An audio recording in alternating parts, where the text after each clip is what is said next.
নিচে নেমে এলাম, ভুলে গেছিলাম এটা হচ্ছে মৌরি, ধনে আর জিরে। এটাকে ভিজিয়ে রেখে কালকে জলটাকে ফুটিয়ে খাবো। এটা প্রচণ্ড ভালো, যাদের পিরিয়ডের প্রবলেম আছে না তারা শুধু ধনের জল খেতে পারেন, খুব তাড়াতাড়ি পিরিয়ড ইনডিউস হয়ে যাবে।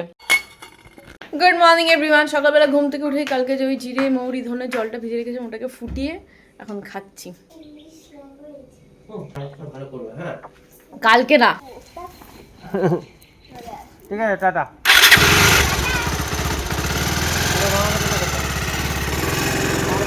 পরীক্ষা দিবি।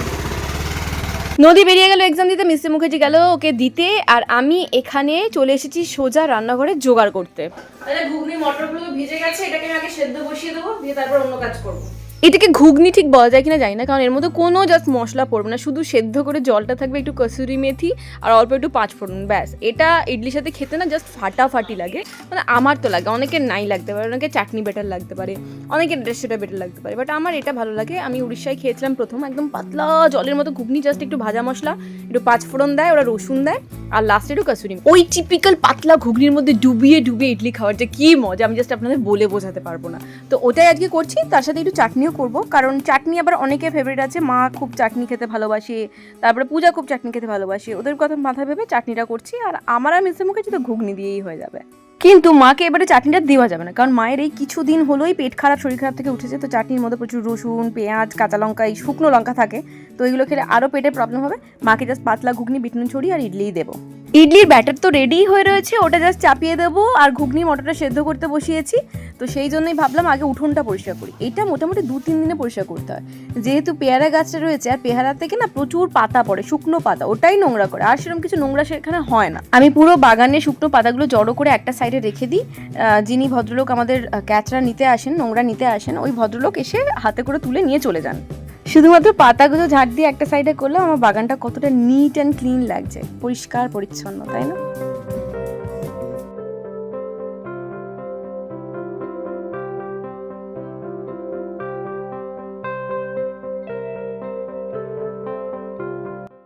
আজকে না একটু জগা খিচুড়ি এক্সারসাইজের সেশন করলাম, যার মধ্যে একটু ওয়েট লিফটিং ছিল, তারপরে একটু ফ্রি হ্যান্ড ছিল, হালকা ফুলকা একটু আসনও করলাম, তো সব মিলিয়ে মিশিয়ে ঘামটা বেশ ভালোই ছুটলো যা বুঝলাম।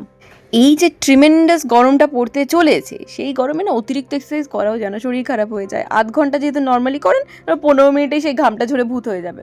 এক্সারসাইজ কমপ্লিট করে আমি এখানে দুটো ওই ছাঁচের মধ্যে, ছাঁচ নাকি বলে জানি না, দুটো প্লেট আর কি, ইডলির প্লেট, ওইটার মধ্যে না এই সিলিকনের মোল্ডগুলো দিচ্ছি। আর এটা ইউজ করলে না প্লেটগুলো নোংরা হয় না, আর সিলিকনের মোল্ড ইউজ করলে খুব তাড়াতাড়ি ইডলিগুলো উঠেও যায়, তেল লাগারও দরকার পড়ে না, হালকা একটু ঠান্ডা হতে দিতে হয়, নাহলে কিন্তু ভেঙে যাওয়ার চান্সটা থাকে।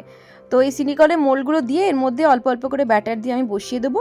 একটা রাউন্ড ইডলিটা বসানোর পরেই অন্যদিকে কিন্তু আমি ঘুগনিটা করে নেবো। প্রথম রাউন্ডের ইডলিগুলো হয়ে গেলেই মায়ের জন্য বাড়িতে পাঠিয়ে দেবো একটু করে, কারণ এখন তো খাওয়ার সময় হয়ে গেছে আর বসে থাকবে, তো অন্য কিছু খাওয়ার আগে ইডলি গরম গরম ঘুগনি যদি পায়, মায়ের খুশি আলাদা লেভেলের থাকবে। মোটামুটি প্রতিবারই আমি ইডলি, বড়া বা যাই করি না কেন, এই চকুলি পকুলি টাইপের, সরু চাকরি টাইপের, তো এমন ব্যাটারটা গুলি মোটামুটি আগের দিনে রাত্রেবেলা হয়ে যায়, তারপরের দিনে জলখাবারেও হয়ে যায়, আলাদা করে জলখাবার করতে হয় না। তো সেরকম ভেবেই, যাতে কালকে সকালেও মোটামুটি সবারই হয়ে যায়, সেরকম ভেবেই করেছি। অল্প একটু তেল দিয়েছি, পাঁচফোড়ন, শুকনো লঙ্কা আর একটুখানি জিঞ্জার গার্লিক পেস্ট, কুচোনোও দেওয়া যেতে পারে, বেটেও দেওয়া যেতে পারে, আমার কাছে যেটা ছিল দিয়ে দিয়েছি। দিয়ে ব্যাস, এরপরে অল্প একটু জল দিয়ে নাড়িয়ে টাড়িয়ে তারপর সেদ্ধ করে রাখা যে মটরগুলো দিয়ে দিয়েছি, দিয়ে লাস্টে ফুটে গেলে একটু কাঁচা লঙ্কা, একটু কসুরি মেথি দিয়ে আর একটু ভাজা মশলা দিয়ে নামিয়ে নেবো। একদম পাতলা পাতলা জলের মতো থাকবে, জলের টেস্টে যাতে বেটার লাগে। ঠিক আছে, হয়ে গেছে মোটামুটি কমপ্লিট। এরপরে নামানোর আগে কয়েকটা মটরের টুটি টিপে গেলে দেবো, যাতে একটু মাখা মাখা ব্যাপারটা আসে আর টেস্টটাও বেটার আসে। হয়ে গেছে, একটা সাইডে তুলে রাখলাম। এবার ইডলিতে ফোকাস করা যাক। মনে হচ্ছে ইডলিটা প্রথম রাউন্ড যেটা, সেটা হয়ে গেছে, তো আমি প্রথমেই ভাঙবো না, কারণ ভেঙে যাওয়ার চান্স থাকে, মানে ডিমোল্ড করবো না আর কি, তো এরকমই রেখে দিচ্ছি। একটু ঠান্ডা হয়ে গেলে তারপরে আপনাদেরকে খুলে দেখাচ্ছি। ভীষণ সফট হয়, এটা আর বলার কিছু নেই, আর খেতেও প্রচণ্ড ভালো। আর যেহেতু অতিরিক্ত ফার্মেন্টেশন হয়নি, ওই টক টক ভাবটাও থাকে না, কারণ আমার মা বা মিস্টার মুখার্জি বলে এই অতিরিক্ত টক জিনিসটা ভালো লাগে না। তো আমি যেটা করেছি একদম পারফেক্ট হয়েছে, হালকা একটু টক টক ব্যাপারটা থাকে যেরকম, সেরকমই হয়েছে। তো এরপর ডিমোল্ড করে মায়ের জন্য একটা টিফিন কৌটোতে ভরে আর একটা ঘুগনিতে টিফিন কৌটো ভরে দিয়ে দিচ্ছি। তারপরে আমি চাটনিটা বানাবো, কারণ চাটনি দিলেই মা এখন খেতে চাইবে আর পেট খারাপ করে বসে থাকবে।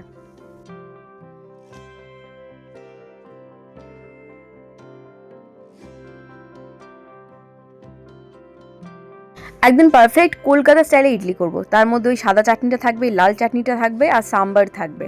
ওইরকম খেতেও আমার ভালো লাগে। তবে হ্যাঁ, মিস্টার মুখার্জি সেদিন থাকলে হবে না, কারণ মিস্টার মুখার্জি আবার সাম্বার ফাম্বার দিয়ে ইডলি খেতে ভালোবাসে না। তো ও যখন বাইরে যাবে, ট্যুরে যাবে, তখন এই টাইপের ইডলিগুলো করব। আর ও যখন এখানে থাকবে তখন না হয় ঘুগনি দিয়েই করা হবে আর কি।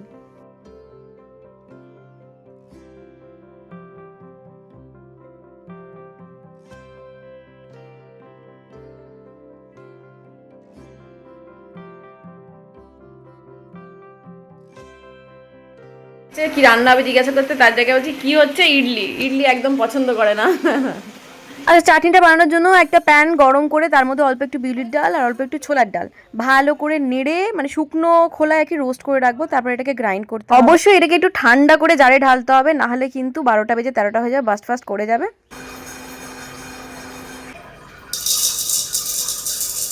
এবার ওই প্যানটার মধ্যেই অল্প একটু সাদা তেল দিলাম, ওর মধ্যে দেব হচ্ছে রসুন, ঠিক আছে, বেশ কয়েকটা রসুন, অল্প একটু আদা আর একটা গোটা পেঁয়াজ। এর ভালো করে নাড়িয়ে চাড়িয়ে একটু নরম করে নেবো। তারপরে আমি ওর মধ্যে দেবো হচ্ছে টমেটো। আর আপনারা যদি পারেন অবশ্যই যেটা ইউজ করবেন সেটা হচ্ছে গোটা কাশ্মীরি লঙ্কা। আমার কাছে না গোটা কাশ্মীরি লঙ্কাটা শেষ হয়ে গেছে, সেই জন্য দিতে পারলাম না। আমি গুঁড়ো কাশ্মীরি লঙ্কা দিয়েছিলাম, তাতে কালারটা ভালো হয়।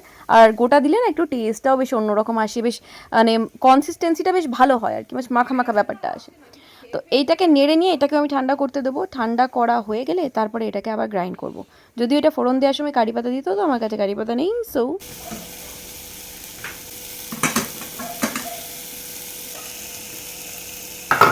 আগে থেকে জারের মধ্যে যে দুটো ডাল ছিল ওটাকে আমি কি শুকনো খোলায় বেটে নেবো, নাহলে কিন্তু দরদরা হয়ে যায়, মানে মুখে লাগে আর কি, মিহি হয় না খুব একটা।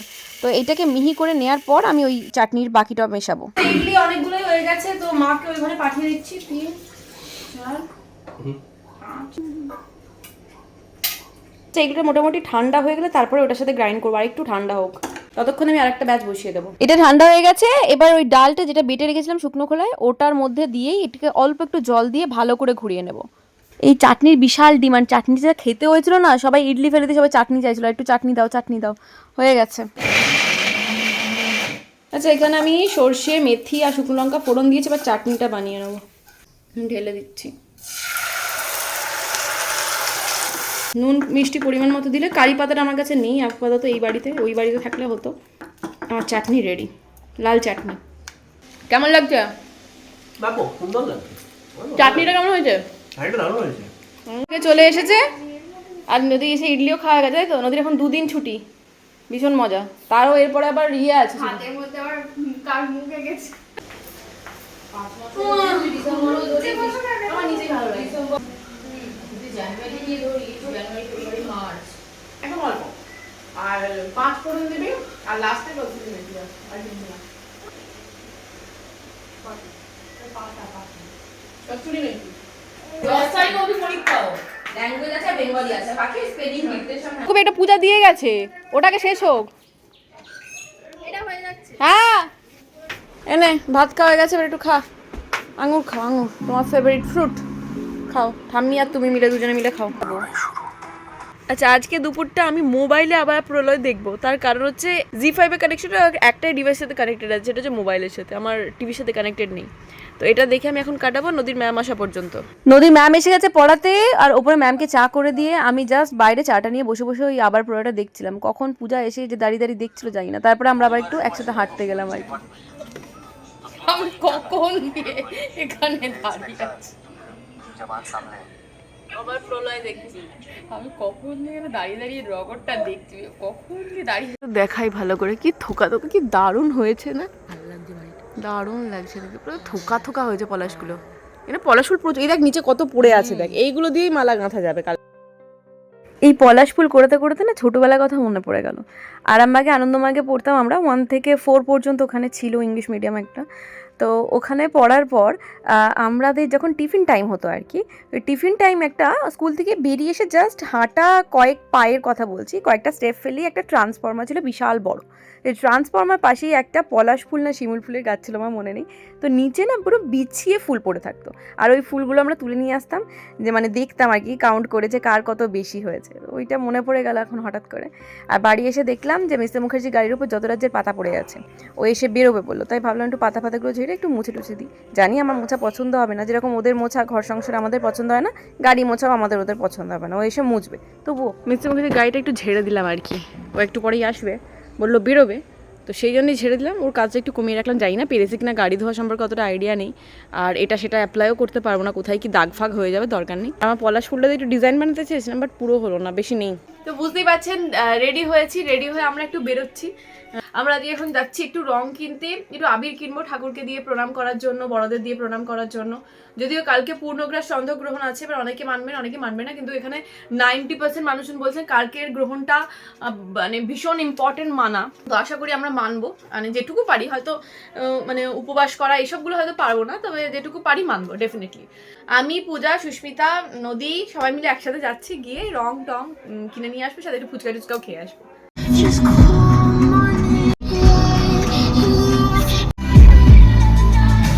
আমরা এখনো পিচকারি খুঁজে পাইনি, মানে পিচকারি পেয়েছি, মনের মতো পিচকারি পাইনি। আমি পিঙ্ক কালার নতুন কিনতে এটা আর একটা আছে। হোলি নিয়ে নদীর মুখটা দেখে না আমার বারবার নিজের কথাই মনে পড়ছে। আমার বাবা যেহেতু পুলিশে ছিলেন, উনি বেশি টাইম দিতে পারতেন না, তো তখন আমরা কি করতাম, বাবার জন্য ওয়েট করে বসে থাকতাম, বাবা অফিস থেকে ফিরবে আর আমাদের জন্য পিচকারি রং নিয়ে আসবে। তাই ওর মুখটা দেখে আমার সেটাই মনে পড়ছে। মুখোশ কিনবো, রং কিনবো, এটা কিনে দাও সেটা কিনে দাও, আমরাও ছোটোবেলায় এরকম ডিমান্ড করতাম আর বাবা নিয়ে আসতো। কোনো মনে আছে একবার কিছু মাছের পিচকারি নিয়ে এসেছিল, মাছের মতো দেখতে ছিল, মাছের পেটটা টিপলেই মুখ থেকে জল বেরোতো।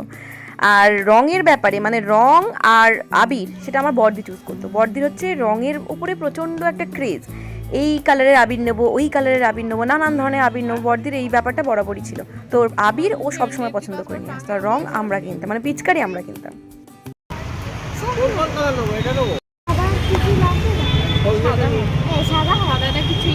বিনওয়ালা পিচকারি, এটা সাপের বিন মুখে করে দিতাম।